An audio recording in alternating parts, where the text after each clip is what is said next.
Já, Baldur, Norðurlandamótinu í Kisikali og lokið undir 16 ára hérna svæðinu.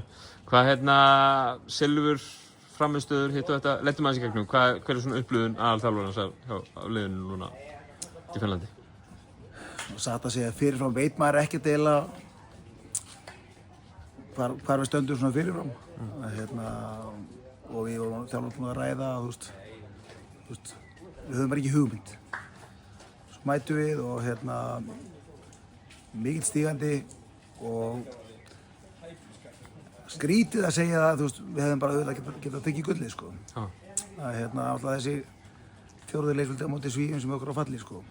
En mikill stígandi gegnum mótið og bara hrikalega stoltur af strákunum, sko.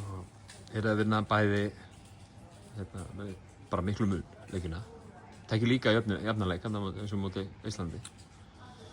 En þessi leikluti þetta móti Svíþjóð, hann var ekki til eftirbreytni. Nei, hann var það ekki. En mögulega kannski bara nauðsynlegur, sko. Við vinnum Norðmenn í fyrsta leik, spilum bara svona þokkalegan leik. Svo fáum við vantaði mikið upp á gildin okkar.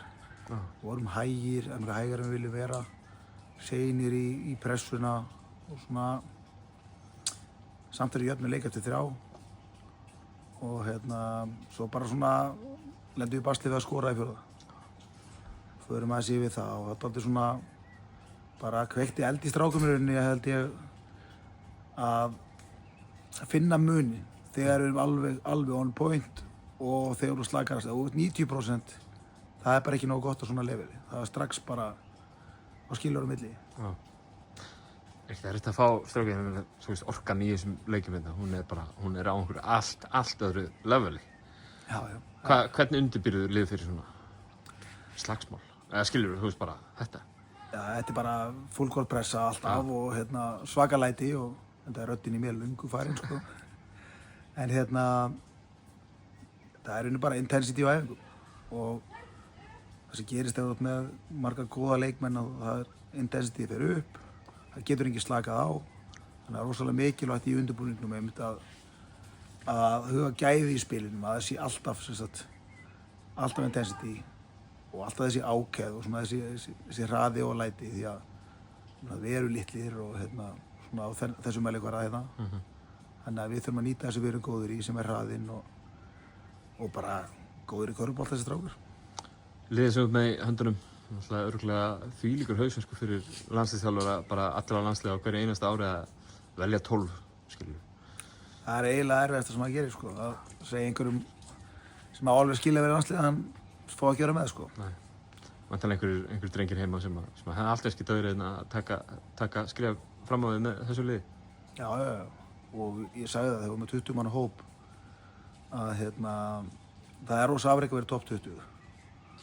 Og það er rosa stutt á milli hvort þú ert inn í hópið eða ekki.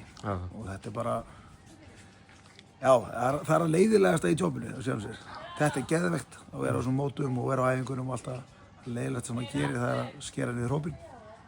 En það er bara mikill uppgangur í íslensku körfubolta, við erum fullt af efnilega leikmönnum. Talandi efnilega leikmenn, Ísland þrátt að hafa tekið silfrið, þá tókum við gullið í MVP-keppninni.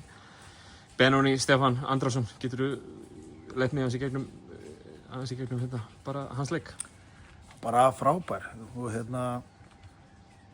alltaf við vissum alveg fyrirfram að hann væri frábær í sókn og sem hann virkilega var. Ég held að venda stigastur í mótinu og hann frákasta gríðarlega vel og sem kom eiginlega svona þægilega óvart bara hvað hann var góður varnarlega, hann var rosa viljugur að læra, búið að svaka framförum varnarlega. Þú spila svæði í flokknuðinum, þá er þetta erfitt að fara í þessi læti, sko. En bara geggjuð týpa og viljugur að læra og hann átti að ná langt. Norðurlandaþjóðirnar eru margar af þeim bestu, bara í bestu en svona eru þarna uppi bara þannig að ná silfri og svona móti hlýtur að vera bara þetta er gott að geta máta sig á móti svona sterkum liðum vitandi það farandi inn í Evrópumót að þetta lið svo með höndunum með það gott. Bara algjörlega. Að fá eitthvað svör, sko. Þegar við æfum bara einir þá veit maður ekkert hvernig keppnin er úti, sko. Þannig að ofboðslega jákvætt og mann líður tölvöld betur. Það er alveg hnútur í magan að fer svona út og því maður veit ekkert nákvæmlega hvar við stöndum gagnvart öðrum. Og bara góð lið sem eru þetta. Bæði Finnar og Eistar eru í A-deild og við vinnum þau bæði. Við erum að fara í B-deildina þarna og en það verður challenge með það.